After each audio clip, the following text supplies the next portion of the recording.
Hello and welcome to Electrical Power. In this lecture, we will discuss about the working principle of DC machine. तो हम discuss करने वाले हैं कि DC machine का जो वर्किंग प्रिंसिपल है वो किस पे बेस्ड है, और इसके बाद हम पढ़ेंगे direction of induced EMF and magnitude of induced EMF. Okay, तो working principle of DC machine जो होता है वो इलेक्ट्रोमैग्नेटिक इंडक्शन पे बेस्ड होता है. तो इसके लिए सबसे पहले हमें Faraday law of electromagnetic induction को समझना पड़ेगा.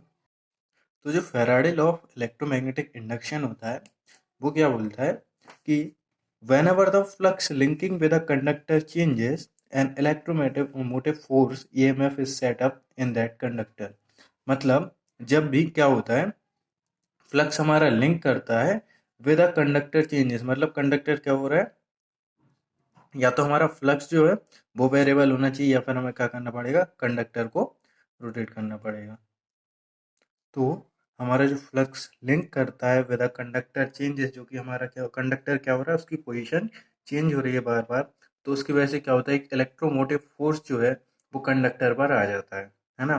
तो डायनामिकली इंड्यूस्ड ईएमएफ कहलाता है, जो कि E is equal to D phi by D T होता है, जो कि हमें फैराडे ने बताया था. Okay, so these are option to get a change in a flux, है ना. It require relative motion between conductor and flux to generate EMF. अब क्या है कि अगर हमें ईएमएफ जनरेट करना है तो according to Faraday law of electromagnetic induction, या तो हमारा फ्लक्स जो है वो क्या होना चाहिए, चेंज होना चाहिए कंटिन्यूसली, या फिर हमारा जो कंडक्टर है वो चेंज होना चाहिए, है ना. मतलब अगर हमें ईएमएफ जो है वो इंड्यूस्ड करना है तो उसके लिए हमें या तो फ्लक्स जो है उसको चेंज करना पड़ेगा, मतलब फ्लक्स जो हमारा है और हमारा कंडक्टर है, उन दोनों के बीच हमें एक रिलेटिव मोशन लाना होगा, है ना. जिसकी वजह से क्या होगा, फ्लक्स जो है हमारा जनरेट करेगा EMF.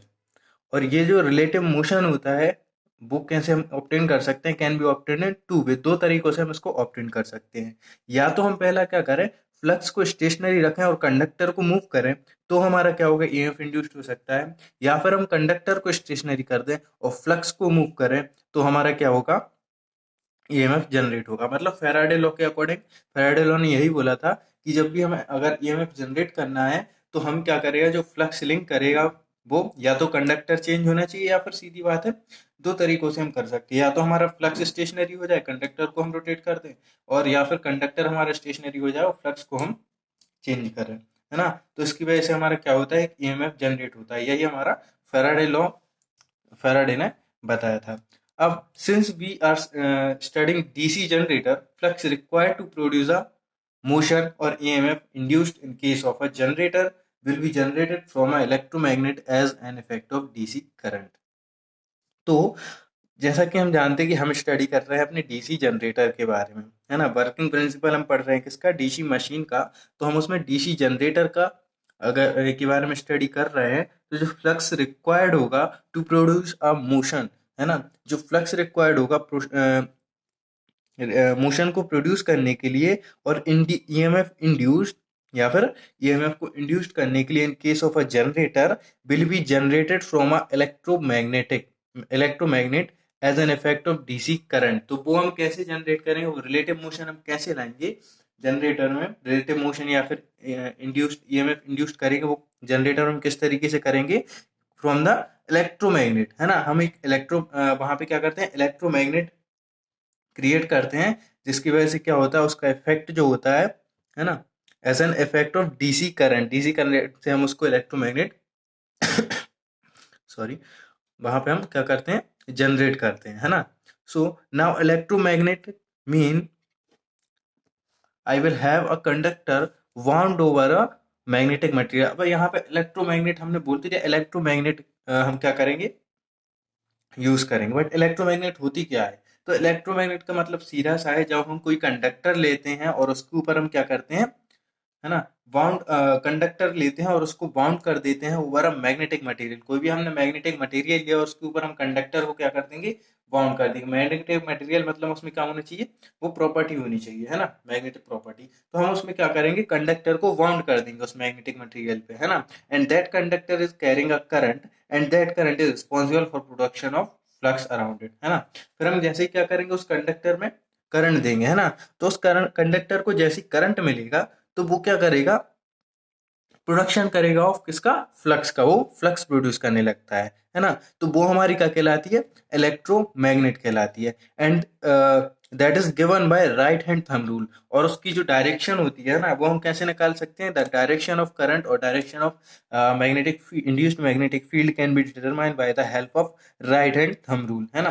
Right hand thumb rule में आपको पता होगा, थंब जो हमारे डायरेक्शन ऑफ करंट बताता है, और फिंगर जो हमारी जिस डायरेक्शन में कर्ल होती है वो हमारी क्या होती है, direction of magnetic field. So it states that hold a current carrying conductor such a way that outstretched arm will determine the direction of current and curl finger will represent magnetic flux. जैसा कि मैंने आपको बताया, जो हमारा thumb होगा वो represent करेगा हमारा क्या, करंट की डायरेक्शन को, और जो हमारी कर्ल फिंगर होगी वो हमारी रिप्रेजेंट करती है मैग्नेटिक फ्लक्स को एसोसिएटेड विद इट, उस कंडक्टर के साथ। Okay, so to produce a magnetic to produce a magnetic flux, here we are going to use a DC supply, है ना। अब हमें क्या करना है, कंडक्टर को कुछ ना कुछ सप्लाई तो देनी पड़ेगी उस इलेक्ट्रोमैग्नेट इफेक्ट को प्रोड्यूस करने के लिए, है ना। तो जो उसके लिए हम क्या करते हैं, मैं क्या करूंगा कि हम डीसी सप्लाई देंगे, है ना। That will give you DC current देगा, and DC current will give you a flux which will remain constant with respect to time. तो हमने क्या किया, उस कंडक्टर को हम क्या देंगे, मैग्नेटिक फ्लक्स प्रोड्यूस करने के लिए हम डीसी सप्लाई देते हैं, और डीसी सप्लाई जो है वो हमें क्या देती है, डीसी करंट देती है। जो डीसी करंट होगा वो हमारा क्या करेगा, उस इलेक्ट्रोमैग्नेट की हेल्प से, है ना, वो जब वो इलेक्ट्रोमैग्नेट की तरह बिहेव करने लगेगा, एक्ट करने लगेगा, है ना, तो उसका जो इफेक्ट होगा उसकी वजह से हमें क्या मिलेगा, फ्लक्स मिल जाता है, which will remain constant with respect to time. वो कैसा होगा, कांस्टेंट होगा टाइम के रिस्पेक्ट में। So for a DC generator की अगर हम बात करें, so we are going to adopt a technique where flux is stationary but conductor is moving because flux is produced by a DC supply। अब flux हमारा stationery हमने क्यों लिया है, क्योंकि यहाँ पे हम क्या कर रहे हैं, डीसी सप्लाई दे रहे हैं, जनरेटर का केस है, तो हम उसको एक्साइट करने के लिए यहाँ पे हम इलेक्ट्रोमैग्नेटिक इफेक्ट के लिए, फ्लक्स प्रोड्यूस करने के लिए क्या कर रहे हैं, डीसी सप्लाई का यूज कर रहे हैं। और डीसी सप्लाई का यूज करने की वजह से हम क्या करेंगे, फ्लक्स हमारा जो हम यहाँ पे स्टेशनरी रखेंगे और कंडक्टर को क्या कराएंगे, मूव कराएंगे, है ना। तो इस टेक्निक का हम यहाँ पे यूज करेंगे। तो as we know that when a torque is given to conductor which is placed inside the magnetic flux in order to have a rotation of a conductor, and that conductor when it is cutting the steady magnetic field, there will be a relative motion between flux and conductor, and by Faraday law EMF will induced in that conductor। तो जैसा कि हमने यहाँ पे अभी मैंने पढ़ा कि when a torque is given to the conductor which is placed inside the magnetic flux in order to have a rotation of a conductor। तो जैसे ही क्या होगा, टॉर्क दिया जाएगा कंडक्टर को जो कि मैग्नेटिक फ्लक्स में प्लेस्ड है, in order to have a rotation उसमें लाने के लिए, है ना। तो क्या होगा, that conductor when it is cutting the steady magnetic field, तो कंडक्टर जैसे ही मूव करेगा, घूमेगा, है ना, तो क्या करेगा, स्टडी मैग्नेटिक जो हमारी है ना, स्टडी मैग्नेटिक फ्लक्स जो हमारा है उसको क्या करेगा, कट करेगा। जब जैसे ये कट करेगा तो यहाँ पे क्या आ जाएगा, रिलेटिव मोशन होगा बिटवीन फ्लक्स एंड कंडक्टर, है ना। तो फ्लक्स जो हमारा है स्टेशनरी फ्लक्स जो हमारा है और कंडक्टर हमारा जो है, उन दोनों के बीच एक रिलेटिव मोशन आ जाएगा, और जैसे ही वो रिलेटिव मोशन आता है तो by the Faraday law EMF will induced in that conductor, उस कंडक्टर के अंदर क्या आ जाता है, ईएमएफ इंड्यूस्ड आ जाता है, इंड्यूस्ड हो जाता है ना। क्योंकि हम जानते हैं जब भी किसी करंट कैरिंग कंडक्टर को मैग्नेटिक फील्ड में प्लेस्ड किया जाता है तो उसके ऊपर क्या होता है, एक टॉर्क लगने लगता है ना, एक फोर्स डेवलप हो जाता है। तो उस फोर्स की वजह से रिलेटिव मोशन आ गया और क्या हो गया, हमारा ईएमएफ इंड्यूस्ड होने लगेगा। So since for single turn the EMF is very less, so we form a conductor of several wires or several coils, ultimately forming a winding, and that winding is called a armature winding। Okay, तो EMF जो है अगर single turn होगा तो वहां पे बहुत ही कम EMF induced होगा, तो उस ईएमएफ इंड्यूस्ड ईएमएफ को बढ़ाने के लिए हम क्या करते हैं, वहाँ पे बहुत सारी कॉइल्स का यूज़ करते हैं, और जब बहुत सारी कॉइल्स का यूज़ करते हैं जो कि बहुत सारे कंडक्टर कैरी करती हैं, तो उसकी वजह से एक वाइंडिंग फॉर्म हो जाती है जिसे हम बोलते हैं आर्मेचर, है ना। तो पूरा हमारा यहाँ पे क्या हो जाता है, आर्मेचर आ जाता है।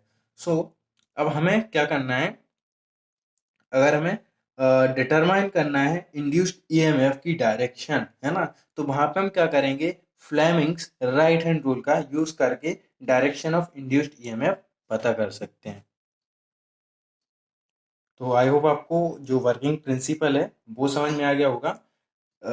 मेनली इतना ही है कि हम क्या करते हैं यहाँ पे, जो टेक्निक हम यूज करते हैं हमारे डीसी जनरेटर में वो होती है स्टेशनरी, हम फ्लक्स को स्टेशनरी रखते हैं, और जो हमारा कंडक्टर होता है उसको हम रोटेट करते हैं, और जैसे ही हम क्या करते हैं, कंडक्टर को रोटेट करते हैं, तो उस पर क्या हो जाता है, उन दोनों के बीच रिलेटिव मोशन हो जाता है। फ्लक्स जो हमारा है वो, है ना, स्टेशनरी फ्लक्स है वो, कंडक्टर हमारा मूव कर रहा है, तो इन दोनों के बीच एक रिलेटिव मोशन आ गया, और इस रिलेटिव मोशन की वजह से क्या होता है, हमारा जो कंडक्टर है वो क्या कर रहा है, रोटेट हो रहा है, तो रिलेटिव मोशन है दोनों के बीच, जब रिलेटिव मोशन है तो हमारा कंडक्टर क्या करेगा, जो मैग्नेटिक फ्लक्स होता है ना, जो मैग्नेटिक फ्लक्स होता है उसको क्या करेगा, कट करेगा, रोटेट होगा तो, और जैसे ही कट करेगा तो उसकी वजह से फेराडे लॉ वहां पे अप्लाई हो जाएगा। फेराडे लॉ क्या बोलता है, या तो हमारा क्या होना चाहिए अगर हमारा हमारा फ्लक्स जो स्टेशनरी है और कंडक्टर मूव कर रहा है, तो इस वजह से क्या होता है, उसमें एक ईएमएफ जो है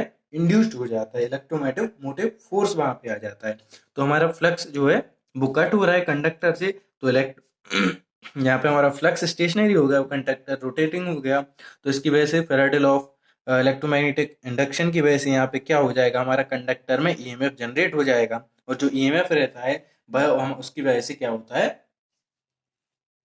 हमारा जो है जनरेटर में ईएमएफ इंड्यूस्ड हो जाता है ना। तो जो इंड्यूस्ड ईएमएफ है उसकी वजह से क्या होगा, हमारा कंडक्टर में क्या आएगा, करंट भी आ जाएगा, है ना। ईएमएफ इंड्यूस्ड हुआ तो क्या हो गया, करंट भी आ गया। अब करंट भी आ गया तो हम जानते हैं कि जब भी कोई करंट करें कंडक्टर मैग्नेटिक फील्ड में रखा जाता है तो उसके ऊपर क्या होता है, फोर्स लगने लगता है ना। तो फोर्स जैसे ही लगा तो कंडक्टर हमारा क्या होता है, उस पर लगातार फिर क्या होता है, टॉर्क लगता जाता है ना, टॉर्क लगता जाता है, तो हमारा जनरेटर भी क्या है, कंटिन्यूसली चलता जाता है। तो ये था हमारा principal of DC machine. Okay, अब हम यहाँ पे क्या कर रहे हैं, अगर हमें इंड्यूस्ड ईएमएफ की डायरेक्शन को पता करना है तो वहाँ पे हम फ्लेमिंग्स राइट हैंड रूल का यूज करते हैं। ओके, तो जो डायरेक्शन ऑफ इंड्यूस्ड ईएमएफ है वो हम इन 4 तरीकों से पता कर सकते हैं, है ना। पहले में हमने क्या लिया है जो डायरेक्शन ऑफ फ्लक्स है, यहाँ पे डायरेक्शन ऑफ फ्लक्स है वो कहाँ से हमेशा कैसे होती है, नॉर्थ टू साउथ। अब जैसे नॉर्थ टू साउथ हमारी क्या होगी, डायरेक्शन ऑफ फ्लक्स होगी, और अगर रिलेटिव मोशन हमारा इस साइड हो रहा है ना, तो रिलेटन जो कंडक्टर का रिलेटिव मोशन है वो अगर इस डायरेक्शन में हो रहा है, और हमारी जो डायरेक्शन ऑफ फ्लक्स है वो यहाँ से यहाँ है, नॉर्थ टू साउथ है, और जो हमारा रिलेटिव मोशन ऑफ कंडक्टर है वो इस डायरेक्शन में है, तो जो हमारा करंट होगा इस टाइम पे, है ना, जिस डायरेक्शन में हमारा क्या होगा, ईएमएफ होगा उसी डायरेक्शन में तो हमारा करंट आएगा। ओके, तो जिस डायरेक्शन में हमारा करंट होगा वो डायरेक्शन होगी करंट कमिंग आउट, है ना। ये जो यहाँ पे जो डायरेक्शन होगी इस कंडीशन में वो क्या होगी, करंट जो हमारा है वो आउट हो रहा है ना, मतलब आउटवर्ड डायरेक्शन में। फॉर एग्जाम्पल ये हमारा कोई कंडक्टर है ना, तो इसमें क्या हो रहा है, यहाँ से ये हमारा कंडक्टर हो गया, ठीक है। अब यहाँ नॉर्थ पोल है, यहाँ साउथ पोल है ना, तो नॉर्थ से साउथ की ओर हमेशा क्या होती है, फ्लक्स की डायरेक्शन होती है ना। अब इसमें रिलेटिव मोशन जो है वो इस डायरेक्शन में है ना, मतलब ये क्या कर रहा है, इस डायरेक्शन में मूव कर रहा है, इस डायरेक्शन में। तो इस डायरेक्शन में मूव करने की वजह से जो करंट होगी, करंट की डायरेक्शन वो किस तरफ होगी, आउटवर्ड होगी, मतलब करंट क्या होगा, यहाँ से अंदर से बाहर की तरफ आएगा, है ना। तो करंट की डायरेक्शन हमारी ये होगी। तो हमारी करंट की जो डायरेक्शन में हम डॉट से जो प्रेजेंट करते हैं वो हमारा होता है आउटसाइड, तो करंट कमिंग आउट। ओके, अब अगर हम क्या करें, सेकंड जो हमारा है बी वाला, उसमें हम क्या करते हैं, डायरेक्शन ऑफ फ्लक्स जो है हमारी सेम रखते हैं हम, नॉर्थ यहाँ पे है नीचे और साउथ हमारा ऊपर है, ठीक है। तो डायरेक्शन ऑफ फ्लक्स जो है वो सेम है, बट रिलेटिव मोशन हमने क्या कर दिया, अपोजिट डायरेक्शन में कर दिया। तो relative motion of conductor in इस किस डायरेक्शन हो गया, इस डायरेक्शन में हो गया। तो इस कंडीशन में जो हमारा करंट की डायरेक्शन होगी वो कैसी होगी, आउटवर्ड होगी। मतलब अभी करंट क्या हो रहा था, अभी जो करंट है हमारा वो कुछ इस डायरेक्शन में आ रहा था। अब हमारा करंट क्या है, अंदर की तरफ जाएगा, तो करंट गोइंग इन, है ना, इनसाइड द कंडक्टर जा रहा है ना, मतलब अंदर की साइड जा रहा है, तो उसे हम क्या करते हैं, क्रॉस से डिनोट करते हैं। अब हम नेक्स्ट केस लेते हैं, उसमें हम क्या कर देते हैं, डायरेक्शन ऑफ जो फ्लक्स है वो हम रिवर्स कर देते हैं ना, मतलब अब हमने नॉर्थ पोल यहाँ पे लगा दिया और साउथ पोल हमने यहाँ पे लगा दिया, और हम क्या करें, रिलेटिव मोशन ऑफ कंडक्टर इस डायरेक्शन में किया। अभी हमने क्या किया था, केवल रिलेटिव मोशन की डायरेक्शन चेंज की थी, फ्लक्स सेम रखा था, डायरेक्शन ऑफ फ्लक्स सेम थी। और हमने क्या किया, डायरेक्शन ऑफ फ्लक्स को रिवर्स कर दिया। डायरेक्शन ऑफ फ्लक्स को हम जैसे ही रिवर्स करेंगे तो as we know the magnetic flux is always from north to south, तो यहाँ पे भी क्या करें, वो क्या जाएगा, नॉर्थ हमने यहाँ कर दिया तो नॉर्थ से साउथ की तरफ जाएगा। बट रिलेटिव मोशन हमने क्या किया, इसी डायरेक्शन में रखा, है ना, इसके जैसा इसमें था वैसे इसकी डायरेक्शन में हमने रिलेटिव मोशन ऑफ कंडक्टर रखा। तो अभी जब हमारा नॉर्थ पोल यहाँ था, साउथ पोल यहाँ था, तो डायरेक्शन ऑफ करंट क्या थी, कमिंग आउट थी। बट जैसे ही हमने नॉर्थ पोल यहाँ कर दिया, साउथ पोल यहाँ कर दिया, तो जो डायरेक्शन ऑफ करंट है वो इन हो गई, है ना, इनसाइड हो गई। फिर हमने क्या किया, डायरेक्शन ऑफ फ्लक्स जो है वो यहाँ पे रिवर्स करके हमने मतलब सेम रखी, है ना, जैसे यहाँ रखी थी वैसे यहाँ रखी, और जो रोटेशन ऑफ मतलब रिलेटिव मोशन ऑफ कंडक्टर था वो हमने किस तरफ कर दिया, इस साइड कर दिया, है ना। अब इस साइड कर दिया तो ये करंट जो हमारा है वो अब किस डायरेक्शन में जाने लगेगा, करंट कमिंग आउट, है ना, मतलब आउटसाइड दी पेज, है ना, आउटसाइड दी बोर्ड। हम यहाँ पे मान लेते हैं ये कोई बोर्ड है, तो यहाँ पे आउटसाइड दी बोर्ड हमारा करंट आ रहा है। ओके, तो ये यहाँ पे हम डायरेक्शन ऑफ जो इंड्यूस्ड ईएमएफ होती है तो वो हम यहाँ पे निकाल सकते हैं, है ना। अगर नॉर्थ यहाँ है, साउथ यहाँ है, तो हमारा जो और रिलेटिव मोशन यहाँ है तो करंट जो है वो हमारा आउटसाइड होगा, और अगर रिलेटिव मोशन इस साइड है तो हमारा करंट क्या होगा, इनसाइड होगा। फिर हम क्या करते हैं, पोल्स को चेंज कर देते हैं, यहाँ पे नॉर्थ कर दिया, यहाँ पे साउथ कर दिया, और जो हमारा रिलेटिव मोशन है वो इस डायरेक्शन में है, तो हमारा इसके कंपैरिजन में इसको हम देखें तो करंट अब हमारा क्या हो गया, केवल हमने क्या किया है, केवल फ्लक्स की डायरेक्शन चेंज की है ना। हमने क्या किया, रिलेटिव मोशन भी उसी डायरेक्शन में रखा, देखो दोनों में रिलेटिव मोशन उसी डायरेक्शन में, बट हमने क्या किया, केवल डायरेक्शन ऑफ फ्लक्स जो हमारी थी वो हमने रिवर्स कर दी, तो इसकी वजह से करंट अभी जो आउटसाइड आ रहा था वो अब इनसाइड जाने लगा। और यहाँ पे देखो जब हमने क्या किया था, रिलेटिव मोशन की डायरेक्शन इस साइड थी और यहाँ पे भी हमने इसी साइड रखी है, बट हमने क्या किया, फ्लक्स को क्या किया, रिवर्स कर दिया, उसकी डायरेक्शन को नॉर्थ यहाँ ले लिया, साउथ यहाँ ले लिया, तो करंट जो पहले क्या कर रही थी, इनसाइड जा रही थी, वो अब कैसी आने लगी, आउटसाइड आने लगी। सो यहाँ से हमें क्या पता चलता है कि अगर हम डायरेक्शन ऑफ फ्लक्स को चेंज कर दें, है ना, डायरेक्शन ऑफ फ्लक्स को चेंज कर दें और मोशन, रिलेटिव मोशन उसी डायरेक्शन में रखें, तो हमारे करंट की डायरेक्शन देखो दोनों केस में चेंज हो गई। हमने क्या किया, ओनली फ्लक्स की डायरेक्शन जो की थी यहाँ पे और यहाँ पे, इन दोनों के बीच हमें देखना है ए और सी के बीच, तो हमने फ्लक्स की डायरेक्शन क्या की, केवल हम फ्लक्स की डायरेक्शन अगर चेंज कर दें तो हमें क्या मिल जाएगा, करंट की डायरेक्शन चेंज हो सकती है ना। और अगर हम क्या करें, ओनली और अगर हमें तो एक तो हमें ये मिल गया कि अगर हम फ्लक्स की डायरेक्शन अगर चेंज कर देते हैं, है ना, और रिलेटिव मोशन उसी डायरेक्शन में रखते हैं जिस डायरेक्शन में हम पहले रखे थे, तो करंट की डायरेक्शन चेंज हो जाएगी। और सेकंड हमें ये मिल गया कि अगर हम अकेला इन दोनों केस में अगर देखें तो अकेला हमने क्या किया, डायरेक्शन ऑफ फ्लक्स हमने सेम रखी, बस क्या किया, relative motion of conductor opposite कर दिया, तो भी करंट की डायरेक्शन चेंज हो गई। तो ये दो जो हमें है मेन पॉइंट यहाँ से मिल जाते हैं। Now if we change both direction of flux and relative motion of conductor, अब हम एक साथ दोनों काम कर दें कि डायरेक्शन ऑफ फ्लक्स को भी रिवर्स कर दें और रिलेटिव मोशन ऑफ कंडक्टर को भी चेंज कर दें, तो वहां पे क्या होगा, there will not get any change in the direction of induced EMF. Why? Because हमने यहाँ पे क्या किया था, केवल डायरेक्शन रिवर्स की थी फ्लक्स की, रिलेटिव मोशन देखो सेम रखा था। अब अगर हम दोनों को चेंज कर रहे हैं, यहाँ पे जो डायरेक्शन ऑफ फ्लक्स हमने रिवर्स कर दी और रिलेटिव मोशन हम यहाँ पे ना रख के यहाँ पे इस डायरेक्शन में रख रहे हैं, तो ए और सी केस आप देख सकते हैं कि डायरेक्शन ऑफ करंट जो है वो दोनों में सेम है ना। तो मतलब अगर हम दोनों को एक साथ चेंज कर देते हैं तो there will be no change in the direction of induced EMF. तो ये हमारा यहाँ पे टॉपिक खत्म होता है डायरेक्शन निकालने का। अब हम नेक्स्ट देखते हैं मैग्नीट्यूड ऑफ इंड्यूस्ड ईएमएफ कैसे निकालेंगे, है ना। So the magnitude of induced EMF is given by, जो मैग्नीट्यूड होता है वो किससे दिया जाता है, E is equal to B L V sine theta. यहाँ पे जो वी एल और वी है हमारे वो कांस्टेंट होते हैं जिन्हें हम ई एम से डिनोट करते हैं, तो EM इंटू साइन थीटा जो हमारा है वो वोल्ट्स में आ जाए, क्योंकि EMF हमेशा कैसा होता है, वोल्ट में ही लिखते हैं हम। तो EM साइन थीटा ये हमारा फॉर्मूला होता है। अब ये निकला कैसे, तो वो भी देखते हैं, है ना, कि मैग्नीट्यूड हम कैसे पता करेंगे। सो V हमारा जो है वो फ्लक्स की डेंसिटी है, जो कि वेबर पर मीटर स्क्वायर में होती है। L जो हमारी होती है वो एक्टिव लेंथ ऑफ कंडक्टर कहलाती है ना, मतलब जहां से हमारा करंट फ्लो होगा तो वो एक्टिव लेंथ कहलाती है। तो एक्टिव लेंथ ऑफ कंडक्टर जो होती है वो L होती है मीटर में।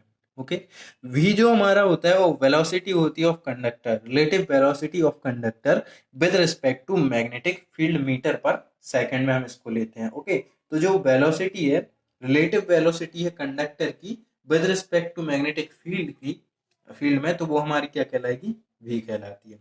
थीटा जो हमारा होता है वो angle between the plane of rotation and plane of magnetic flux measured from axis of plane of flux हमारी कहलाती है ना। तो एंगल जो होगा वो कौन कौन से प्लेन के बीच का मेजर किया जाएगा, एक तो हमारा रोटेशन, प्लेन ऑफ रोटेशन जो है वो, और दूसरा प्लेन ऑफ मैग्नेटिक फ्लक्स। तो फ्लक्स तो हमारा स्टेशनरी है ना, और जो प्लेन ऑफ रोटेशन है उसकी वजह से हमें जो एंगल मिलेगा दोनों के बीच का, वो हमारा क्या कहलाता है, थीटा कहलाता है।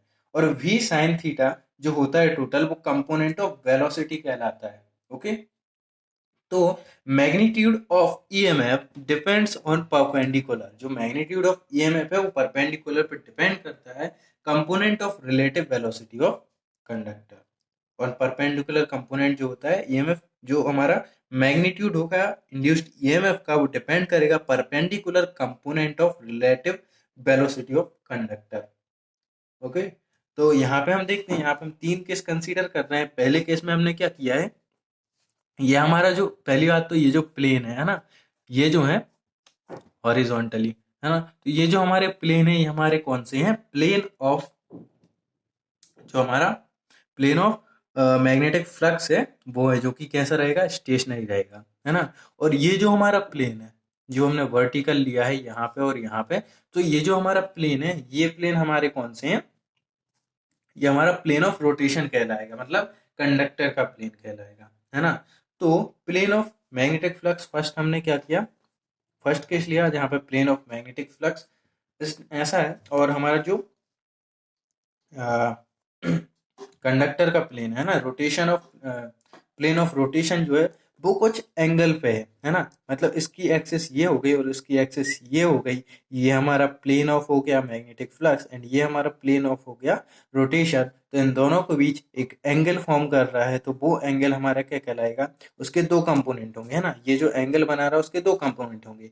2 कंपोनेंट कैसे होंगे, पहला कंपोनेंट हम जानते हैं किसी भी एक्सेस पे अगर हम निकालें तो उसके हमेशा 2 कंपोनेंट निकलते हैं, एक इस डायरेक्शन में एक परपेंडिकुलर डायरेक्शन में, है ना। तो मतलब एक इस डायरेक्शन में एक इस डायरेक्शन में, जो इस डायरेक्शन में जो होता है वो क्या होगा, वी कॉस थीटा।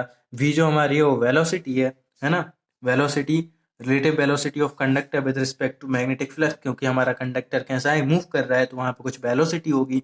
तो इस कंपोनेंट की वेलोसिटी क्या होगी इस डायरेक्शन में, वी कॉस थीटा। और यहाँ पे अगर हम कैलकुलेट करें ये कंपोनेंट, तो ये हमारा क्या निकलेगा, वी साइन थीटा। और इन दोनों के बीच जो एंगल फॉर्म हो रहा है वो हमारा क्या हो रहा है, थीटा एंगल फॉर्म हो रहा है। तो we can write E is directly proportional to V sin theta, because जो हमारा हमने बताया था कि जो हमारा इसका जो EMF है वो डिपेंड हमेशा किस पे डिपेंड करता है, perpendicular component of relative velocity. Relative velocity का जो भी परपेंडिकुलर कंपोनेंट है उस पे डिपेंड करता है हमारा EMF का मैग्नीट्यूड। तो यहाँ पे परपेंडिकुलर कंपोनेंट क्या है हमारे पास, V sin थीटा।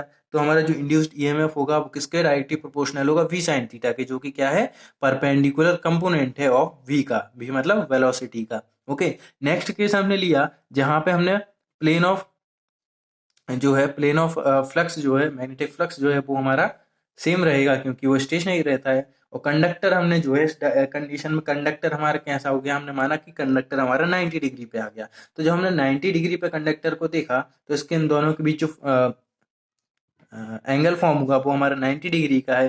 तो प्लेन आर परपेंडिकुलर होगा एक दूसरे के, है ना। ये जो प्लेन है वो परपेंडिकुलर है, तो इसकी वजह से क्या होगा, ई जो हमारा है वो मैक्सिमम होगा इस कंडीशन में।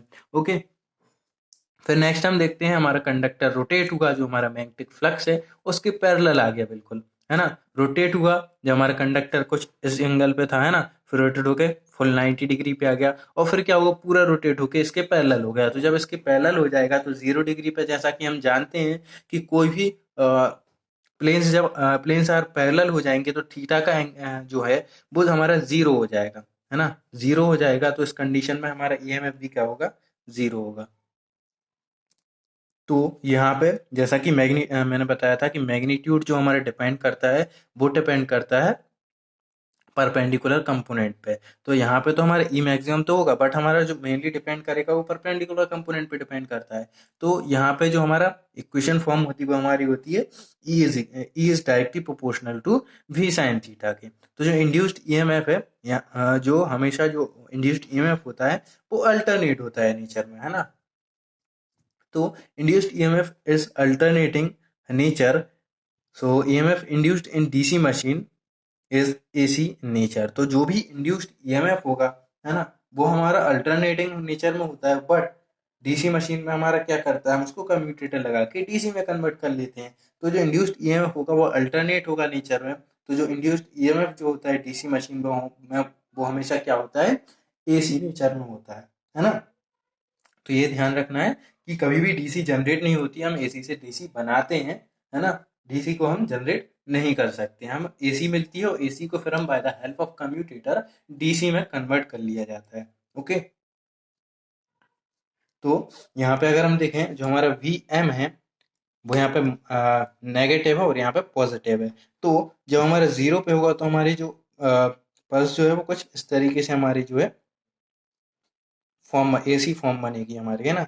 0 यहाँ पे π/2 है जहाँ पे मैक्सिमम होगा, है ना। ई जो हमारा मैक्सिमम होगा 90 पे हमें पता है मैक्सिमम होता है ना। और 0 पे हमारा 0 होता है। तो ये देखो 0 पे हमारा 0 है, 90 डिग्री पे क्या पहुंचा जैसे ही तो हमारा मैक्सिमम हो गया, ई मैक्सिमम हो गया। और फिर जैसे ही क्या होगा, फिर मतलब सीधी बात है, यहाँ पे क्या हो रहा है, कंडक्टर रोटेट हो रहा है, और जैसे जैसे कंडक्टर रोटेट होगा वैसे वैसे हमारा ई में चेंज होगा, है ना।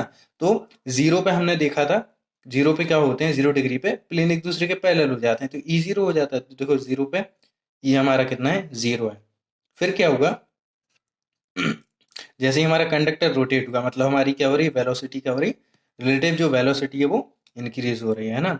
तो वी एम जो हमारा है वो हमारे पास क्या है, वी हमारा क्या रहता है, रिलेटिव वेलोसिटी रहती है। तो यहाँ पे वी एम जो है वो प्लस में है, यहाँ पे माइनस में है, ठीक है। अब क्या होगा, जब 0 थे तो हमारा ई भी 0 था, फिर जैसे जैसे इंक्रीज हुआ हमारा कंडक्टर रोटेट हुआ और कंडक्टर 90 डिग्री पे पहुंचा, तो हमें 90 डिग्री पे क्या पता है कि ई जो होता है वो मैक्सिमम होता है ना।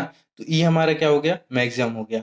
फिर हमारा कंडक्टर फिर से क्या होगा, क्योंकि हमारा कंडक्टर तो रोटेट होता रहेगा कंटिन्यूसली, तो फिर हमारा कंडक्टर क्या होगा, रोटेट होगा। अब जैसे रोटेट होगा तो क्या करेगा, रोटेट होते होते कुछ एंगल भी फॉर्म कर देगा, है ना। तो वी साइन थीटा पे हमारा डिपेंड कर जाएगा ये, है ना। फिर उसके बाद क्या होगा, और रोटेट होगा तो ये फिर से कैसा हो जाएगा, पैरेलल हो जाएगा। तो यहाँ पे क्या होगा, पाई पे आके π/2 पे ये क्या था, मतलब 90 डिग्री पे मैक्सिमम था। फिर पाई पे आ गया मतलब 180 पे, है ना। तो फिर से ये क्या हो गया, 0 हो गया, क्योंकि ये फिर से क्या हो जाएंगे, एक दूसरे के पैरेलल हो जाएंगे। जिस पोजीशन से ये घूम के गया था उसी पोजीशन पे वापस आ गया, तो फिर से क्या हो गया, 0 हो गया। अब ये फिर से रोटेट किया तो हमारा क्या हो गया, फिर ये नेगेटिव डायरेक्शन में इंक्रीज होने लगता है ना। 180 डिग्री हो गया, 180 डिग्री होने के बाद ये फिर से और रोटेट होगा, 360 रोटेट होगा, क्योंकि ये तो 180 तक रोटेट हुआ तो हमारा पॉजिटिव में जा रहा था, लेकिन 180 से जैसे ही अब रोटेट करेगा तो फिर ये क्या होगा, नेगेटिव डायरेक्शन में जाने लगेगा, है ना। तो ये जैसे ही और आगे बढ़ेगा तो ये क्या होगा, फिर नेगेटिव डायरेक्शन में जाने लगता है ना।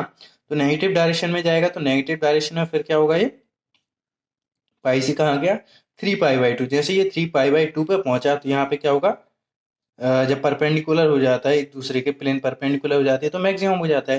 तो ये नेगेटिव पे अभी क्या हो जाएगा, मैक्सिमम हो जाएगा। फिर रोटेट होगा तो क्या होगा, फिर ये धीरे धीरे कहाँ पे आएगा, प्लेन्स क्या होंगे, पैरेलल होने लगेंगे एक दूसरे के। तो फिर से ये पैरेलल होने लगेंगे, तो जैसे पैरेलल की कंडीशन आएगी तो ये 2π पे फिर से क्या हो जाएगा, 0 हो जाएगा। और फिर हमारा कंडक्टर क्या है, कंटिन्यूसली रोटेट होता रहता है, और क्या होता है, ये चेंजेस आते रहते हैं उसमें, है ना। तो ये तीनों चेंजेस की वजह से जो हमारा फ्लक्स यहाँ पे ईएमएफ इंड्यूस्ड होता है वो कैसा होता है, अल्टरनेटिंग नेचर होता है, अल्टरनेटिंगली चलता रहेगा। पहले प्लस गया, फिर माइनस गया, फिर प्लस गया, फिर माइनस गया। तो आप समझ गए होंगे किस तरीके से हमारा अल्टरनेट बनता है ना। इन तीन कंडीशन से हम समझ सकते हैं कि किस तरीके से हमारा जो है ईएमएफ अल्टरनेटली प्रोड्यूस होता है ना। तो अल्टरनेटली ये हमारा नेचर में प्रोड्यूस होता है, तो जब ईएमएफ अल्टरनेट है तो हमारा करंट भी अल्टरनेट होगा। बट यहाँ पे क्या होता है, रोटेशन जो है बहुत स्पीड में होता है ना। हम एक कंडक्टर तो यूज करते नहीं है, हम क्या करते हैं उसमें बहुत सारे नंबर ऑफ कंडक्टर्स का यूज करते हैं, पूरी बाइंडिंग करते हैं यहाँ पे, है ना। तो उसकी वजह से क्या होता है, इतने फास्ट जो है इंड्यूस्ड ईएमएफ हमारा इंड्यूस्ड होता है कि हमें पता नहीं चलता है ना, कि वो अल्टरनेटिंग नेचर है ना। जैसे कि हम घरों में सप्लाई देखते हैं, अपनी एसी सप्लाई जो होती है वो अल्टरनेट होती है नेचर में, इसी तरीके से प्लस माइनस होती है ना। बट उसकी फ्रिक्वेंसी इतनी होती है कि वो हमें दिखाई नहीं देती कि वो क्या हो रही है, पॉजिटिव नेगेटिव हो रही है ना। उसे हम केवल वेव फॉर्म से ही समझ सकते हैं कि हाँ ये हमारी अल्टरनेट नेचर की है। ओके, तो आई होप आपको समझ में आ गया होगा कि किस तरीके से अल्टरनेट नेचर में हमारी जो डीसी मशीन है उसमें भी हमारा जो ईएमएफ इंड्यूस्ड होता है वो हमेशा अल्टरनेट नेचर में ही होता है। किस तरीके से इंड्यूस्ड होता है वो मैंने आपको यहाँ पे बता दी, है ना। तो इसको हम क्या कहते हैं, हमेशा याद रखना कि डीसी मशीन में भी जो ईएमएफ इंड्यूस्ड होता है वो अल्टरनेट ही होता है, बट उसे हम क्या करते हैं, by the help of commutator हम उसको डीसी में कन्वर्ट कर लेते हैं। तो ये था हमारा आज का टॉपिक कि वर्किंग प्रिंसिपल क्या है और उसकी डायरेक्शन, जो इंड्यूस्ड ईएमएफ है उसकी direction and magnitude of induced EMF कैसे कैलकुलेट करते हैं, ये पता होना चाहिए आपको, है ना। कि अगर मान लो आपको वर्किंग प्रिंसिपल पता है, आपको यही नहीं पता कि करंट किस डायरेक्शन में, ईएमएफ जो हमारा वो किस डायरेक्शन में इंड्यूस्ड हो रहा है, उसकी डायरेक्शन कैसे निकालेंगे, मैग्नीट्यूड कैसे निकालेंगे, तो आपका वहां पे फिर आप पे कुछ नहीं बनेगा। अगर कोई आपसे पूछ ले कि डायरेक्शन बताओ, डायरेक्शन हम कैसे निकालते हैं, या फिर मैग्नीट्यूड हम कैसे निकालते हैं, या फिर अल्टरनेट नेचर में कैसे वो चल रहा है, कैसे अल्टरनेट नेचर में हमने पता किया कि वो अल्टरनेटली प्रोड्यूस हो रहा है हमारा ईएमएफ, तो वो सब आपको पता होना चाहिए, है ना। तो इसलिए मैंने आपको प्रिंसिपल के साथ साथ ये दोनों टॉपिक भी क्लियर कर दिए। ओके, तो आई होप आपको समझ में आ गया होगा। एंड अगर आपको कोई भी डाउट है तो आप कमेंट कर सकते हैं, कमेंट सेक्शन में जाके आप कमेंट कीजिए, मैं आपका वो डाउट जो है वो क्लियर करूंगा। Okay, so thank you for watching this video. In next lecture we will discuss about the EMF equation of DC machine. Okay, so thank you.